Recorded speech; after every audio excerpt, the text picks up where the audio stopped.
Welcome to CTET group. आज के इस क्लास में हम लोग 2018 यानी 9 दिसंबर को जो पेपर हुआ था उसके सारे क्वेश्चन यानी जो सीडीपी पार्ट है यानी चाइल्ड डेवलपमेंट, बाल विकास और शिक्षा शास्त्र, इसके 30 क्वेश्चन विद व्याख्या सॉल्व करेंगे। तो आइए देखते हैं पहला क्वेश्चन कौन सा है। बच्चे डैश को छोड़कर अन्य सभी के द्वारा लिंग भूमिकाएं ग्रहण करते हैं, यानी जेंडर एक किसी को छोड़कर, ये छोड़कर यानी मतलब नहीं से रिलेटेड है, छोड़कर बाकी सबकी भूमिकाएं ग्रहण करते हैं। सामाजिकरण, समाज से तो जेंडर प्रभावित होता ही है कि समाज में कैसे रहना है, कैसे उठना बैठना, खाना पीना चलना, ये सब समाज के द्वारा होता है। जेंडर ग्रहण यानी जेंडर भूमिकाएं ग्रहण करता है। सांस्कृतिक, किस प्रकार से कौन से रूल हैं, क्या हैं, ये सब जेंडर को प्रभावित करते हैं। ट्यूशन, क्या आपके घर वालों ने कभी ट्यूशन लगाई है कि जेंडर कि आप लड़की ऐसे बन सकते हैं, लड़कियां ऐसे बिहेवियर करते हैं, सब क्या ट्यूशन लगाए अपना? तो इसे छोड़ दीजिए आप लोग। मीडिया, मीडिया एक एजेंसी है। जब कभी जेंडर की बात आती है तो मीडिया सबसे पहले आगे आती है। मीडिया का महत्वपूर्ण रोल है जेंडर को प्रभावित करने यानी भूमिकाएं निभाने में या ग्रहण करने में। तो इसका जो राइट आंसर है ट्यूशन। ट्यूशन कभी भी जेंडर को यानी लिंग भूमिकाएं ग्रहण करते हैं, इसमें कोई रोल नहीं होता है। ओके, नेक्स्ट क्वेश्चन देखिए।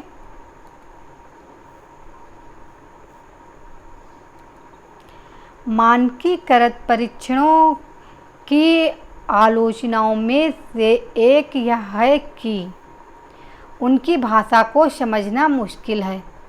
ये तो हम लोग नहीं कह सकते कि भाषा को समझना मुश्किल है।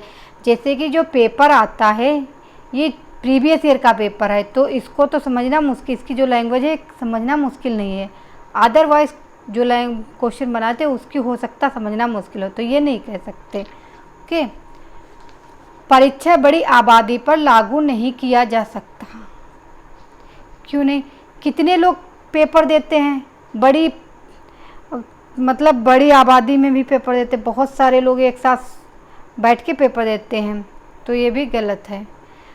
वे बच्चे की क्षमता की स्पष्ट तस्वीरें नहीं बनाते। वे मुख्य रूप से मुख्य धारा की संस्कृति का प्रतिनिधित्व करते हैं और इसलिए पक्षपाती हैं। तो इसका जो राइट आंसर है फोर्थ, यानी वे मुख्य रूप से मुख्य धारा की संस्कृति का प्रतिनिधित्व करते हैं और इसलिए पक्षपाती हैं। नेक्स्ट क्वेश्चन देखिए। क्वेश्चन नंबर 3, एकाधिक बुद्धिमानी का सिद्धांत यानी बुद्धि का सिद्धांत, जिसे the theory of multiple intelligence say that, यानी मल्टीपल इंटेलिजेंस के बारे में बताया गया है।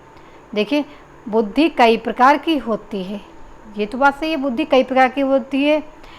कोई क्रिकेट में अच्छा होता है, कोई पढ़ाई यानी मैथ में अच्छा होता है। ऐसा तो नहीं कहा जाता है कि ये लड़का मैथ में अच्छा है तो इसकी बुद्धि IQ अच्छी है।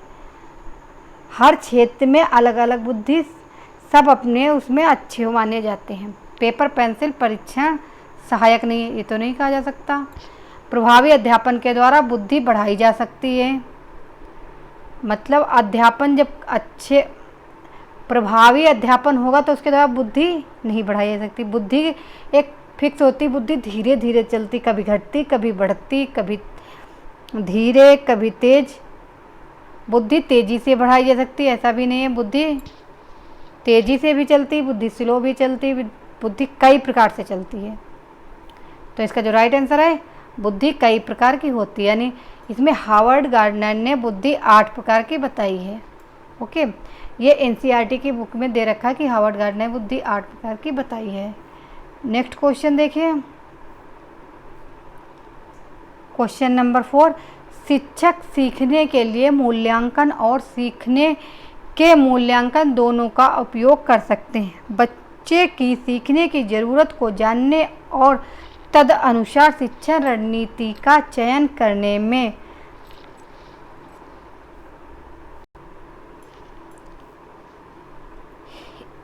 बच्चे की सीखने ज़रूरत को जानने और तदनुसार शिक्षण रणनीति का चयन करने में इसमें पूछा गया है कि बच्चों को कैसे, मतलब शिक्षक सीखने के लिए मूल्यांकन और सीखने के मूल्यांकन दोनों का उपयोग कैसे कर सकते हैं।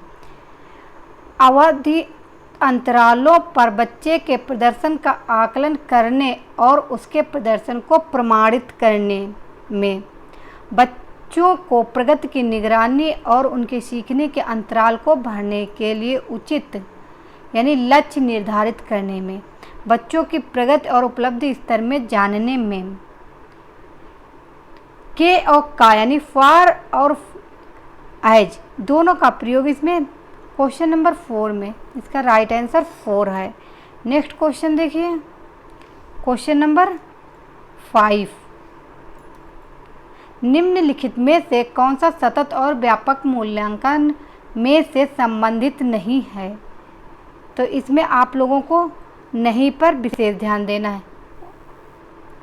यह शिक्षण अधिगम प्रक्रिया का एक अभिन्न अंग है। अभिन्न अंग कैसे माना जा सकता है? शिक्षण अधिगम प्रक्रिया एक अभिन्न अंग नहीं है, तो यह विभिन्न शिक्षा से क्षेत्रों में बच्चे की उपलब्धि पर केंद्रित है।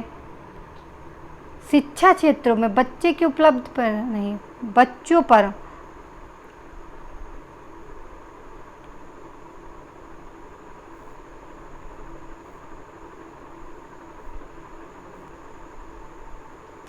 इसमें नहीं पूछा गया, तो आपको नहीं देखना है कौन सा से रिलेटेड है। बच्चे की उपलब्धि पर केंद्रित ये तो है ही है, ये तो राइट है, यानी इस पे केंद्रित है।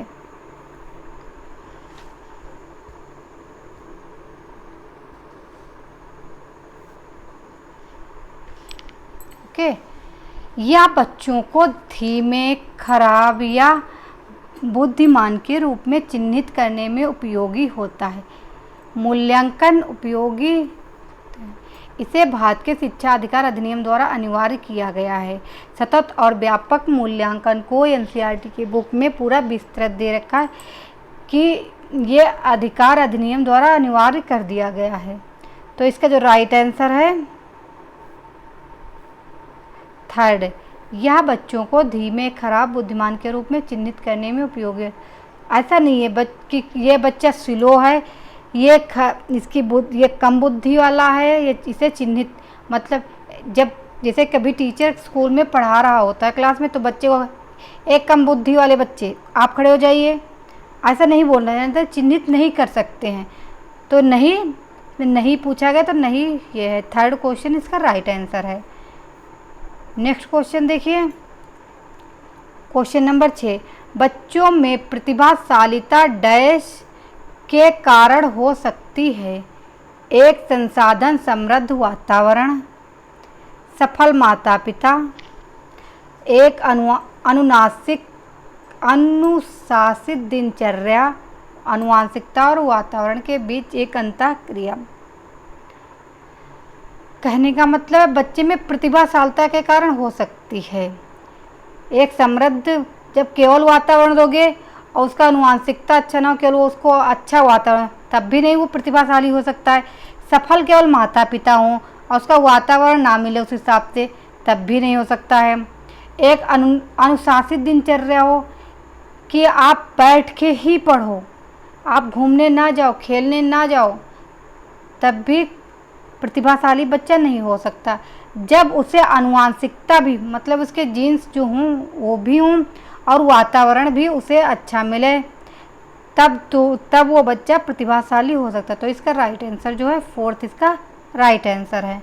नेक्स्ट क्वेश्चन देखिए, क्वेश्चन नंबर 7, सामाजिक आर्थिक रूप से वंचित पृष्ठभूमि से आने वाले बच्चों को कक्षा के माहौल की आवश्यकता होती है जो डैश उनके सांस्कृतिक और भाषाई ज्ञान को महत्व देता है तथा उनका उपयोग करता है, उनकी भाषा के उपयोग को हतोत्साहित करता है ताकि वह मुख्य धारा की भाषा सीख सके। जो इस समय मुख्य धारा में जो इस समय भाषाएं चल रही, यानी जो नियम लागू किए गए हैं उसके अनुसार उसे हतोत्साहित कर सकते हैं।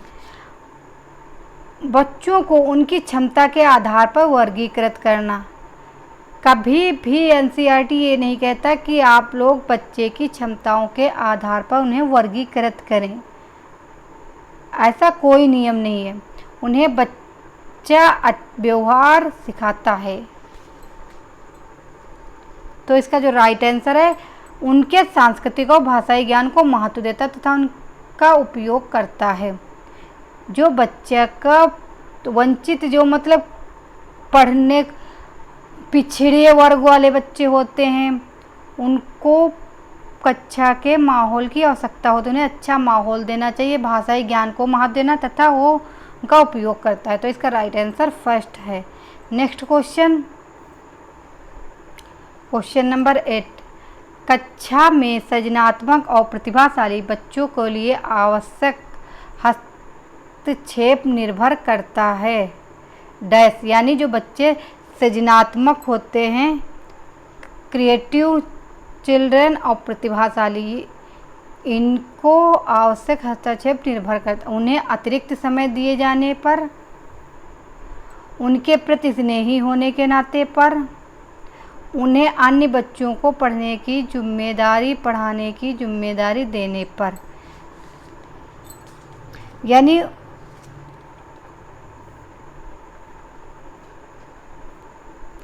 सॉरी, ये थोड़ा गलत मिसप्रिंट हो गया है। पढ़ाने की जिम्मेदारी देने पर, यानी पढ़ाने जो मॉनिटर होते हैं उनको, उनसे टीचर कहता कि आप इन बच्चों को पढ़ाइए, ऐसा नहीं हो सकता है। शिक्षक द्वारा अनुकूलित और प्रेरक निर्देश तरीकों के उपयोग पर, यानी शिक्षक के द्वारा, जो शिक्षक है वो अनुकूलित और प्रेरक मतलब बच्चों को प्रेरित करे और निर्देश दे और तरीके से उपयोग करे, तब वो हस्तक्षेप निर्भर करता है। तो इसका जो राइट आंसर है, फोर्थ इसका राइट आंसर है। नेक्स्ट क्वेश्चन, अति संवेदनशील बच्चों को सीखने में मदद करने के लिए निम्नलिखित में से कौन सा तरीका उपयुक्त नहीं है, यानी इसमें नहीं पूछा गया है।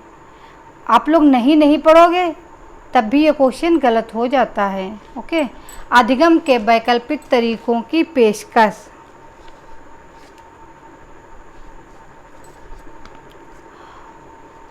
उनके दैनिक कार्यक्रम में शारीरिक गतिविधि का समावेश, कि वो सबसे पहले उठते हैं, क्या करते हैं, कार्य जो उनका दिनचर्या होती है, शारीरिक गतिविधि का समावेशन कैसे करते हैं। बेचैन होने पर अक्सर उन्हें फटकार लगाना।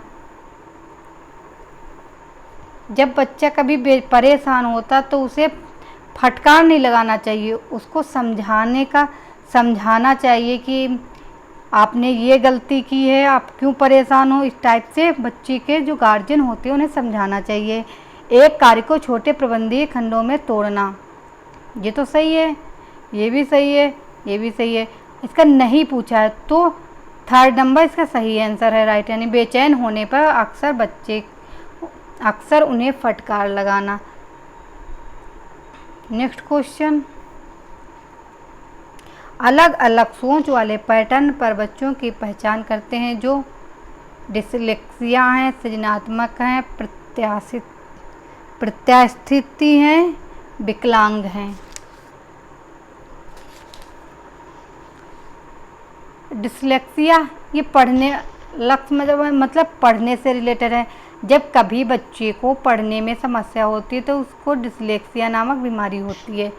सृजनात्मक अलग अलग सोच, मतलब जब वो बच्चे सृजनात्मक, तभी तो आप अलग अलग पैटर्न उन बच्चों की पहचान कर सकते। ये बच्चा इस सब्जेक्ट में पढ़ने में अच्छा, ये इसमें, ये खेल कूद में अच्छा, ये क्रिकेट में अच्छा, इस टाइप से आप बच्चों को मतलब पहचान कर सकते हैं। तो इसका जो राइट आंसर है सेकेंड, यानी सृजनात्मक।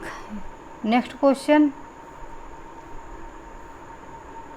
निम्नलिखित में से कौन सा शिक्षक द्वारा कक्षा में बच्चों के लिए समस्या हल करने के तरीकों का वर्णन नहीं करता है। कुछ हल करते समय गलतियों को करने के प्रति ईमानदार रहना, मतलब अपनी गलतियां मान लेना कि हमने ये गलतियां कर दी हैं, कुछ हल करते समय ईमानदार रहना चाहिए।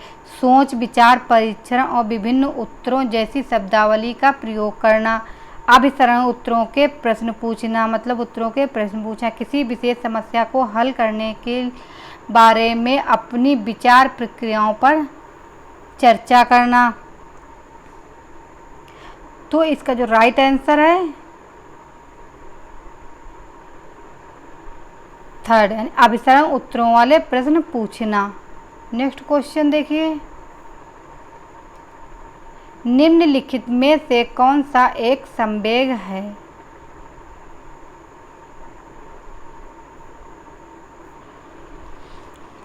इस क्वेश्चन में पूछा गया निम्नलिखित में से कौन सा एक संवेग है, यानी संवेग पूछा गया कौन सा एक संवेग है। तो सबसे पहले आप लोगों को पता होना चाहिए कि संवेग के जनक किसे कहा जाता है। तो जो संवेग के जनक हैं उन्हें मैकडूगल को कहा जाता है। मैकडूगल ने संवेग 14 प्रकार के बताए हैं।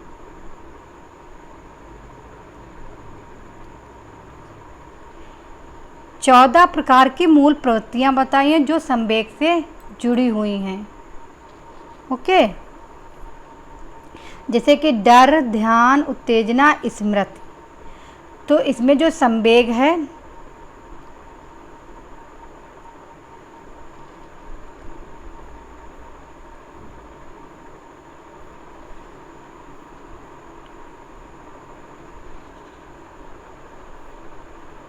डर इसका राइट आंसर, यानी डर जो है ये एक संवेग है। ओके, नेक्स्ट क्वेश्चन देखिए आप लोग। एक 3 साल का बच्चा बताता है कि दूध बूथ पर एक मशीन द्वारा दूध का उत्पादन होता है। निम्नलिखित में से कौन सा बच्चे की समझ का सबसे अच्छा स्पष्टीकरण प्रदान करता है? कहने का मतलब जो एक 3 साल का बच्चा है उसके माइंड में सेट हो जाता है कि उसने यदि एक कुत्ता देखा, उसके बाद उसी प्रकार का उसने एक और कोई जानवर देखे तो उसको यही लगता है कि ये कुत्ता ही है। उसको उसमें अंतर तो पता नहीं होता 3 साल के बच्चे का।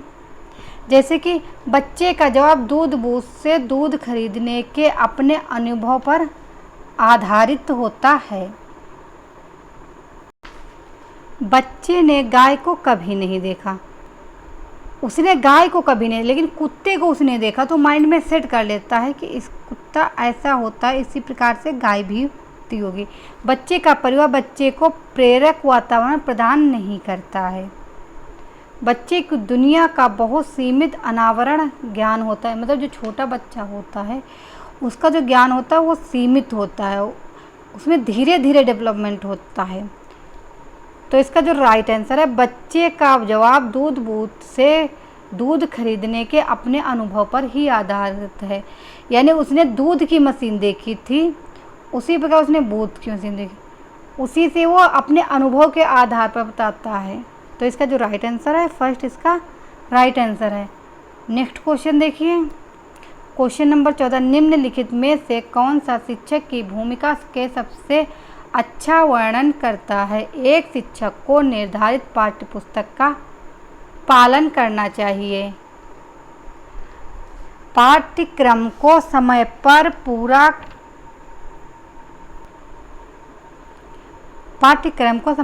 करने के साथ साथ दोहराने के लिए पर्याप्त समय देना महत्वपूर्ण है। सबसे अच्छा वर्णन पूछा है, ये तो सही है, मतलब पाठ्यक्रम का समय पर पूरा कराना, ये कोई ज़रूरी नहीं कि समय पर पूरा ही करा, उसे दोहराने का पर्याप्त समय देना महत्वपूर्ण है। आराम के लिए जगह बनाना जहाँ बच्चे संवाद और पूछताछ के माध्यम से सीखते हैं। चलो ये तो सही है, संवाद और पूछताछ सही है। कक्षा में शिक्षक की सबसे महत्वपूर्ण भूमिका अनुशासन को बनाए रखना है। ये नहीं आप पढ़ाओ ना केवल अनुशासन ही बनाए रखो, उनसे वार्तालाप ना करो, उनसे क्वेश्चन ना पूछो, ये गलत है। तो इसका जो राइट आंसर है थर्ड, यानी आराम के लिए एक जगह बनाना जहाँ बच्चे आराम से बैठ सकें, जहाँ बच्चे बातचीत कर सकें, संवाद कर सकते और एक दूसरे से पूछताछ के माध्यम से सीखते हैं। तो इसका जो राइट आंसर थर्ड है। नेक्स्ट क्वेश्चन देखिए, क्वेश्चन नंबर 15, निम्नलिखित में से कौन सी कक्षा समृद्धि शिक्षा को प्रोत्साहित करती है? वह कक्षा जिसमें खुली गतिविधि कोने हों और विभिन्न प्रकार के बाल साहित्य खुली ताक यानी शेल्फ में रखी हो, जो दिन में किसी भी समय प्राप्त किया जा सके। वह मतलब एक ऐसी कक्षा हो जिसमें बाल साहित्य की खुली ताक यानी अलमारी खुली हो, वहाँ पे किताबें रखी हों जिसमें बच्चे अच्छे से प्राप्त कर सकें। अलमारी में अच्छी तरह संगठित सामग्री वाली कक्षा, जहाँ सामग्री को साप्ताहिक में एक बार मुफ्त खेल के लिए बाहर लाया जा सके। मतलब एक ऐसी जगह होनी चाहिए जहाँ खेल कूद के सामान रखे हों और हफ्ते में एक बार बाहर निकाला जा सके। पाठ्य पुस्तक सामग्री द्वारा संचालित, संरचित और योजनाबद्ध अधिगम वाली कक्षा हो। वह कक्षा जिसमें प्रदर्शित विभिन्न प्रकार की सामग्री बच्चों की पहुंच से परे हो, ताकि सामग्री लंबे समय तक चलती रहे। तो इसका जो राइट आंसर है वह कक्षा जिसमें खुली गतिविधि कोने हों, विभिन्न प्रकार के बाल साहित्य ताक सेल्फ रखे जिसमें दिन में किसी भी समय प्राप्त किया जा सके। तो इसका फर्स्ट राइट आंसर है। नेक्स्ट क्वेश्चन देखिए, क्वेश्चन नंबर 16, निम्नलिखित में से कौन सा कक्षा में पाठ्य पुस्तकों की भूमिका का सबसे अच्छा वर्णन करता है? यानी जो टेक्स्ट बुक हैं उनकी सबसे अच्छा कौन वर्णन करता है?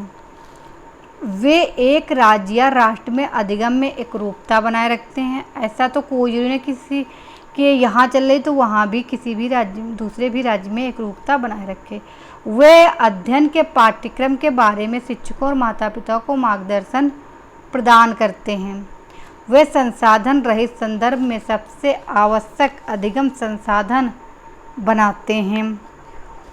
वे कक्षा में उपलब्ध संसाधन और संदर्भ सामग्री में से एक है।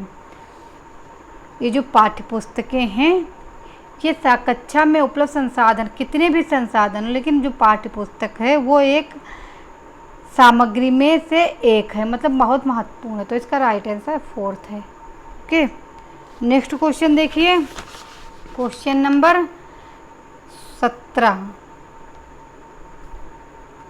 राष्ट्रीय पाठ्यचर्या फ्रेमवर्क 2005 ने अपनी समझ डैश से प्राप्त की है?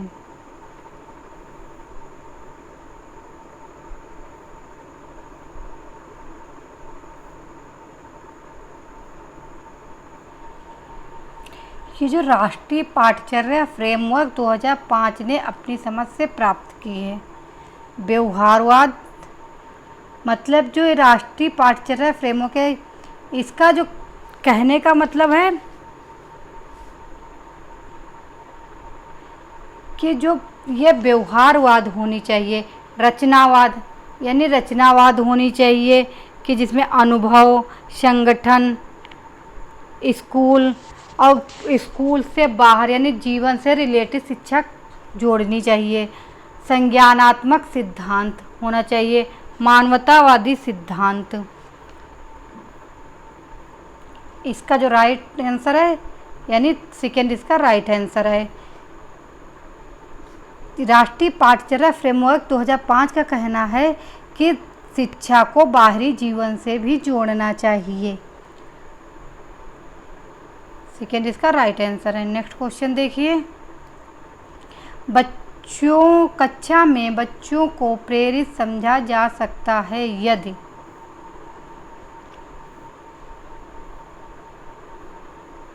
वे कक्षा में अनुशासन बनाए रखते हैं, ऐसा नहीं है। वे सभी उपस्थित में नियमित यानी वो कक्षा में डेली हों, डेली आए, क्लास डेली अटेंड करें। वे शिक्षक से स्पष्टीकरण प्राप्त करने के लिए प्रश्न पूछते हैं। वे अच्छी तरह से वर्दी यानी यूनिफॉर्म में आएँ। ये भी गलत है। प्रेरित तभी समझा जाएगा यदि वे अपने टीचर से प्रश्न पूछते हैं, मतलब सक्रिय रहें। तो इसका जो राइट आंसर सेकेंड है, तभी उन्हें प्रेरित समझा जाएगा। ओके, नेक्स्ट क्वेश्चन देखिए, क्वेश्चन नंबर 19। निम्नलिखित में से कौन सा बच्चों में अधिगम में सुधार करने के लिए सबसे अधिक उपयुक्त है? शिक्षक को विभिन्न उदाहरणों और चित्रों का उपयोग करके विषय की व्याख्या करनी चाहिए। उदाहरण भी दे और चित्र का उपयोग करें, या जैसे कि चित्र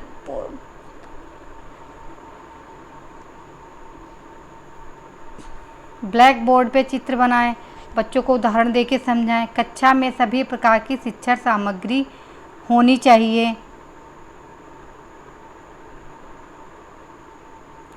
शिक्षक को वास्तविक जीवन स्थितियों पर बच्चों को एक दूसरे के साथ बात करने में मदद करनी चाहिए। नियमित मूल्यांकन परीक्षा आयोजित कर,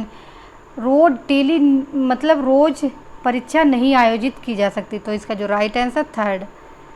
शिक्षक को वास्तविक मतलब जीवन, बाहरी जीवन से जोड़ना चाहिए, बच्चों को समझाना चाहिए, एक दूसरे से बात करने में मदद करनी चाहिए, यानी टोली। ओके, तो इसका थर्ड राइट आंसर है। नेक्स्ट क्वेश्चन देखिए, अनुशासन जो अधिगम वातावरण में एक महत्वपूर्ण भूमिका निभाता है, किस तरह की मदद करता है? चुप्पी साधी रहने के लिए,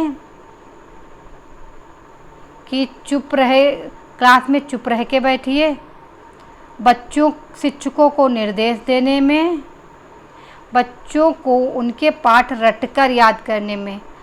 कभी भी रटाने पर बल नहीं दिया जाता। बच्चों को अपनी शिक्षा को भी नियमित और मॉनिटर करने के लिए। तो इसका जो राइट आंसर है फोर्थ, यानी बच्चों को अपनी शिक्षा को भी नियमित कंटिन्यू करनी चाहिए, रेगुलर मतलब, और मॉनिटरिंग के लिए। ओके, नेक्स्ट क्वेश्चन देखिए, क्वेश्चन नंबर 21।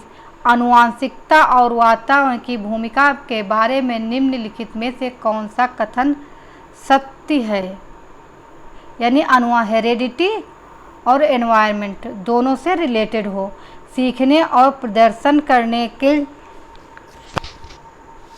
एक बच्चे की क्षमता जीनों द्वारा पूरी तरह से निर्धारित की जाती, यानी उनके जीन्स पर पूरी तरह निर्भर करती है नहीं। यदि किसी बच्चे को यदि उसके जीन्स मिल जाएं और वातावरण उसे अच्छा ना मिले, तो क्या वो सक्सेस होगा? नहीं होगा। अच्छी देखभाल और पौष्टिक आहार बच्चे के किसी भी जन्मजात विकार को दूर कर सकते हैं। किसी भी बच्चे को पौष्टिक भोजन मिले, उसे अच्छा वातावरण ना मिले, यदि उनके जो पूर्वज हों, आनुवंशिकता उनकी अच्छी ना हो, तब भी वो एक अच्छा वैज्ञानिक या फिर साइंटिस्ट नहीं बन सकता। पर्यावरण केवल बच्चे के भाषा विकास में महत्वपूर्ण भूमिका निभाता है। केवल वातावरण जो पर्यावरण एनवायरनमेंट है वो भी बच्चे के विकास में भूमिका नहीं निभाता है। विकास के कुछ पहलू आनुवंशिकता और कुछ अन्य पर्यावरण से अधिक प्रभावित होते। तो इसका जो राइट आंसर है फोर्थ इसका रहे, यानी उसे आनुवंशिकता और वातावरण दोनों मिलना, जैसे हेरिडिटी और एनवायरनमेंट दोनों उसे जब मिलेंगे तब बच्चा का विकास अच्छे से होगा। ओके, नेक्स्ट क्वेश्चन देखिए, क्वेश्चन नंबर 22। निम्नलिखित में से कौन सा कथन पियाजे के सिद्धांत के अनुसार कहा नहीं जा सकता है? नहीं पूछा। पियाजे के जो सिद्धांत हैं, 4 उनके फेमस सिद्धांत हैं।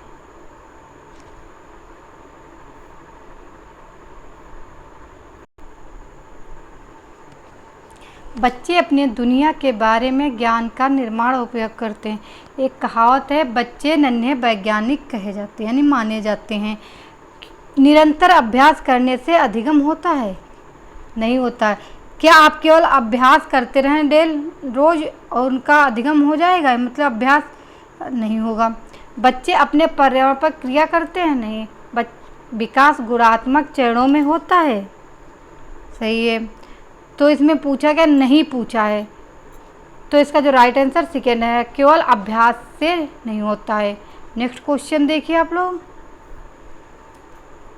निम्नलिखित में से कौन से पूर्व संक्रियात्मक विचार की एक सीमा नहीं है, यानी लिमिटेशन पूछा है। प्रतीकात्मक विचार का विकास, ये क्वेश्चन ज़्यादातर लोगों का गलत होता है। अहम मान्यता मतलब अहम कोई द्वारा कि उन्हें अहम हो गया। अनुत्क्रमणीयता, ध्यान केंद्रित करने की प्रवृत्ति, टेंडेंसी ऑफ कंसंट्रेट, यानी कंसंट्रेट के साथ। तो इसका जो राइट आंसर है प्रतीकात्मक विचार का विकास। जो छोटे बच्चे होते हैं उन्हें अहम मतलब अपने आप पे बहुत विश्वास होता है। और ये जिन पियाजे इनका पूर्व संक्रियात्मक ये जो विचार है, ये जिन पियाजे की ही थ्योरी का एक सिद्धांत है। जिन पियाजे के, जैसे कि जिन पियाजे का मानना था कि संज्ञानात्मक विकास अनुकरण के बजाय खोज पर आधारित है। इसमें व्यक्ति अपनी ज्ञानेंद्रियों के प्रत्यक्ष अनुभव के आधार पर अपनी समझ का निर्माण करता है। जिन पियाजे के संज्ञानात्मक विकास की अवस्थाओं के अंतर्गत पूर्व संक्रियात्मक अवस्था की जाती है। ये जो पूर्व संक्रियात्मक अवस्था है ये 7 वर्ष तक चलती है। ओके, नेक्स्ट क्वेश्चन देखिए, क्वेश्चन नंबर 24, डैश के अलावा पूछा गया, अलावा पर विशेष ध्यान, जैसे एस्पेक्ट है इसमें इंग्लिश में। निम्नलिखित कारणों से खेल युवा बच्चों के विकास में एक महत्वपूर्ण भूमिका निभाता है। यह उनकी ज्ञानेंद्रियों को उत्तेजित करता है। जो खेल युवा खेल होता है उत्तेजित, सही है, गति मतलब उनकी मांसपेशियां उन्हें तो उत्तेजित, ज्ञानेंद्रियों को उत्तेजित करता है। यह समय बिताने का एक सुखद तरीका है। वे नए कौशल हासिल करते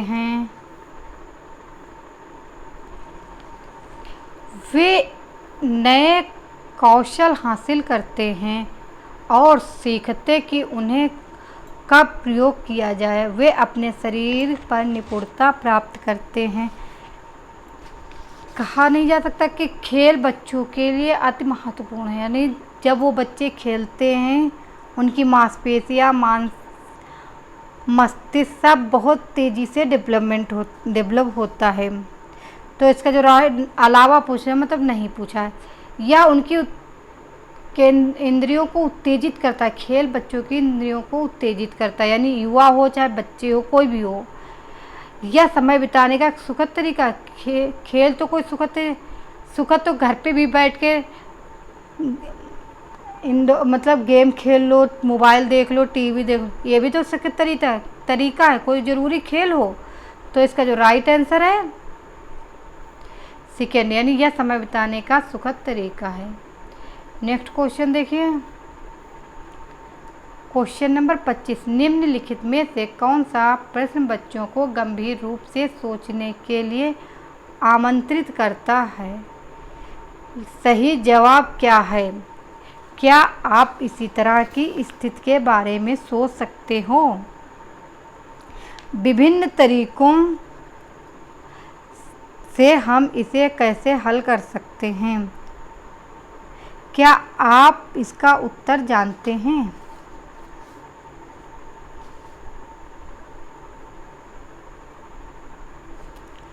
यानी कि डाइवर्जेंट थिंकिंग।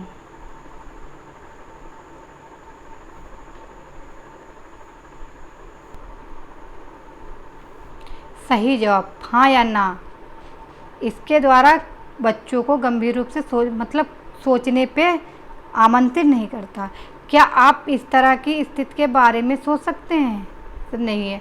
विभिन्न तरीकों से हम कैसे जैसे बच्चे को कोई क्वेश्चन दिया जाता है और उसे हल करने को, तो कई तरीके से सोचता है कि इसे कैसे हल करें, इसकी कैसी समस्या आ रही है, विभिन्न। तो इसका जो राइट आंसर है थर्ड यानी विभिन्न तरीकों से हम इसे कैसे हल कर सकते हैं। नेक्स्ट क्वेश्चन देखिए, निम्नलिखित में से कौन सा विकल्प प्रगतिशील शिक्षा का सबसे अच्छा प्रदर्शन करता है। थीमेटिक इकाइयाँ, नियमित इकाई परीक्षण, रैंकिंग, व्यक्तिगत अधिगम, क्षमता समूह बनाना, छात्रों की लेवलिंग, परियोजना विधि, क्षमता समूह बनाना, रैंकिंग, करके सीखना, परियोजना विधि, सहयोग से सीखना। इसका जो राइट आंसर है थर्ड यानी फोर्थ इसका राइट आंसर करके सीखना। जैसे कि परियोजना विधि के माध्यम से प्रगतिशील शिक्षा को अधिक बढ़ावा दिया जा सकता है। इस विधि में प्रोजेक्ट विधि भी कहते हैं या शिक्षण नवीन विधि भी माना जाता है। यानी जब करके सीखेंगे, परियोजना विधि पूछा है ना, जब करके सीखना और फिर परियोजना विधि या शिक्षण की नवीन विधि भी मानी जाती है। इसका शिक्षा में सामाजिक प्रवृत्ति के फलस्वरूप हुआ है। इस विधि के प्रवर्तक, परियोजना विधि के प्रवर्तक कौन है? W.H. किलपैट्रिक थे। यह विधि अनुभव केंद्रित होती है और बालकों के सामाजिक विकास पर विशेष बल देती है। सहयोग मतलब जब टोली कई बच्चे एक साथ मिलकर करके किसी चीज़ को सीखेंगे तो उसे सहयोग से सीखना। तो इसका जो राइट आंसर फोर्थ है। ओके, नेक्स्ट क्वेश्चन देखिए, क्वेश्चन नंबर 27। प्रगतिशील शिक्षा के बारे में निम्नलिखित में से कौन सा कथन बताता है कि शिक्षा स्वयं ही जीवन है।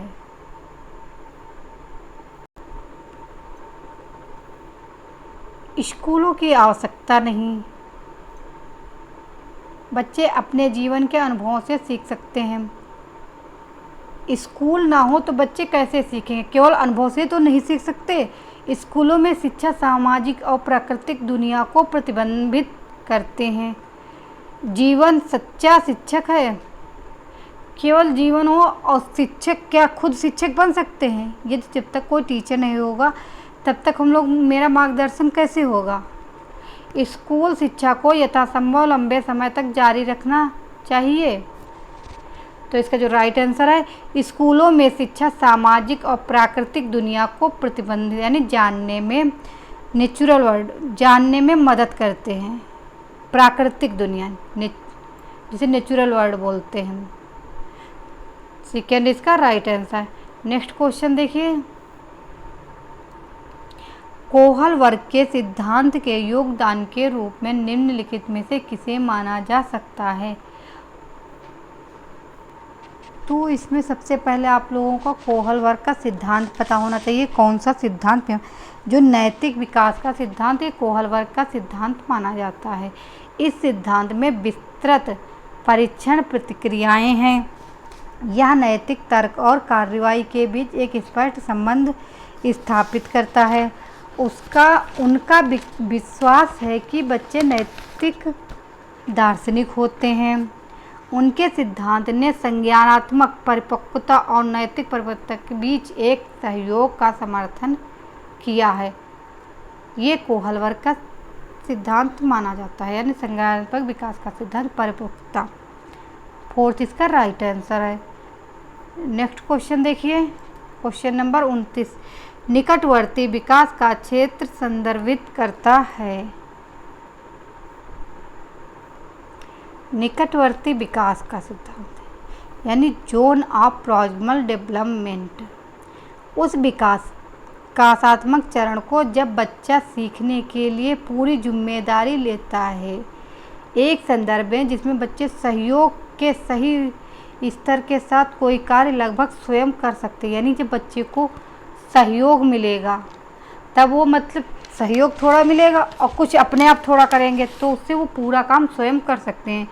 उसे सीखने के बिंदु को जब सहयोग वापस लिया जा सकता है, उस चरण को अब जब अधिकतम विकास संभव होता है। तो इसका जो राइट आंसर सेकेंड, यानी बच्चे को थोड़ा सहयोग, जैसे टीचर पढ़ने में थोड़ा सहयोग देता और थोड़ा बच्चे खुद मेहनत कर लेते तो उनके अच्छे नंबर आ जाते पढ़ने। तो इसका सेकेंड राइट आंसर है। नेक्स्ट क्वेश्चन देखिए, एक उभयलिंगी व्यक्तित्व में आमतौर माने गए मर्दाना और स्त्री गुणों का समायोजन करना।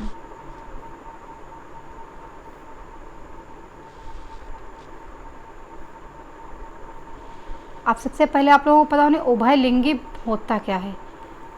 ऐसे इंसान यानी व्यक्ति जिसमें स्त्री पुरुष दोनों लिंग हों, उन्हें उभयलिंगी इंसान यानी व्यक्ति बोलते हैं, इंसान कहते हैं।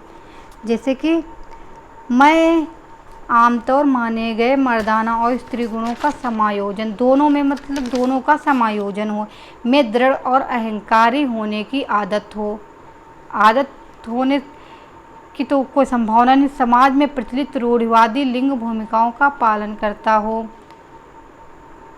स्त्री लक्षणों वाले पुरुषों को संदर्भित करता है। यदि जैसे वो पुरुष है उसमें जो अंदर उसके लक्षण हों वो स्त्रियों वाली हों, तो इसका जो राइट आंसर है में आमतौर माने गए मर्दाना और स्त्री गुणों का समायोजन, यानी जो उभयलिंगी व्यक्ति होता है उसमें स्त्री और पुरुष दोनों के गुण समायोजित हों, उसे उभयलिंगी व्यक्तित्व कहते हैं। तो इसका फर्स्ट राइट आंसर है। Thank you. आज की क्लास कैसी लगी? नेक्स्ट वीडियो में नेक्स्ट टॉपिक के साथ फिर मिलते हैं।